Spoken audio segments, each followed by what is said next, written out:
Hello बच्चों, let's see this question and here this question say mention any two provisions which ensure the independency of election commission। यानी कि question आपसे बोल रहा है India का जो इलेक्शन कमीशन है वो बहुत ही पावरफुल बॉडी है और किसी के ऊपर भी डिपेंड नहीं है अपनी पावर्स के लिए, इंडिपेंडेंसी है उसकी। तो जो उसकी इंडिपेंडेंसी है इलेक्शन कमीशन की, उसको बताने के लिए आपको कोई दो फैक्ट देने हैं, ठीक है। दो प्रोविजंस आपको यहाँ पे मेंशन करने हैं। तो पहला फैक्ट है the chief election commissioner. Chief election commissioner कौन होते हैं? The head of election commission. Election commission के जो हेड होते हैं चीफ इलेक्शन कमिश्नर, उनको कौन अपॉइंट करता है? उनको उनकी पोस्ट पर अपॉइंट करते हैं प्रेसिडेंट ऑफ इंडिया, ठीक है। अब जब प्रेसिडेंट ऑफ इंडिया इनको अपॉइंट कर देते हैं ना, तो एक बार अपॉइंट होने के बाद ये किसी के प्रति भी जवाबदेही नहीं होते हैं, आंसरेबल नहीं होते हैं, ठीक है।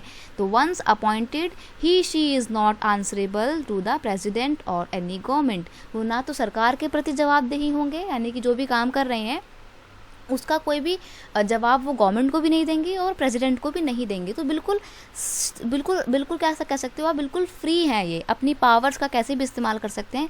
जवाबदेही नहीं है, अकाउंटेबल नहीं है किसी के भी प्रति, तो हम कह सकते हैं कि किसी पर भी डिपेंड नहीं करते हैं। जब भी किसी को जवाब नहीं देना है नहीं तो किसी पर डिपेंड भी नहीं करेंगे, ये अपना फ्री एक्शन ले सकते हैं, ठीक है। अगर गवर्नमेंट कुछ गलत कर रही होगी तो गवर्नमेंट के अगेंस्ट में भी कुछ बोल सकते हैं, गवर्नमेंट को पनिशमेंट भी दे सकते हैं। तो ये दिखाता है कि इलेक्शन कमीशन जो है वो किसी पर भी डिपेंड नहीं करता है, बिल्कुल एक स्वतंत्र, एक बिल्कुल ओपन बॉडी है, राइट। नेक्स्ट है आपका election commission has the power to ban the party और अप्रूव्ड न्यू पार्टीज इंडिपेंडेंटली। देखो इलेक्शन कमीशन के पास इतनी पावर है कि कोई भी अगर पॉलिटिकल पार्टी कुछ गलत काम करते हुए पकड़ी जाती है ना, तो इलेक्शन कमीशन उस पार्टी को बैन कर सकता है, ठीक है।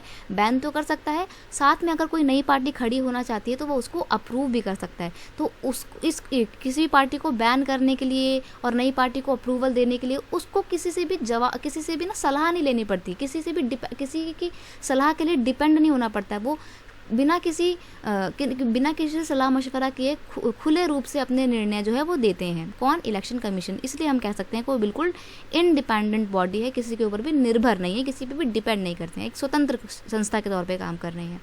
नेक्स्ट है it is a powerful and free body like the judiciary of India.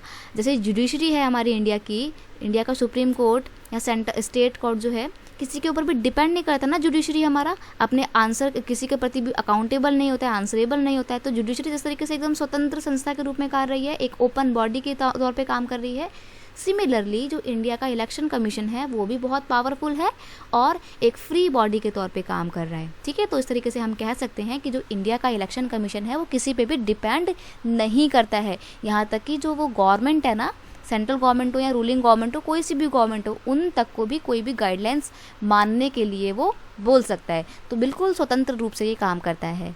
I hope आपको अच्छे से समझ में आ गया होगा कि कैसे इलेक्शन कमीशन बिल्कुल इंडिपेंडेंट बॉडी है, किसी पे भी डिपेंड नहीं करता है।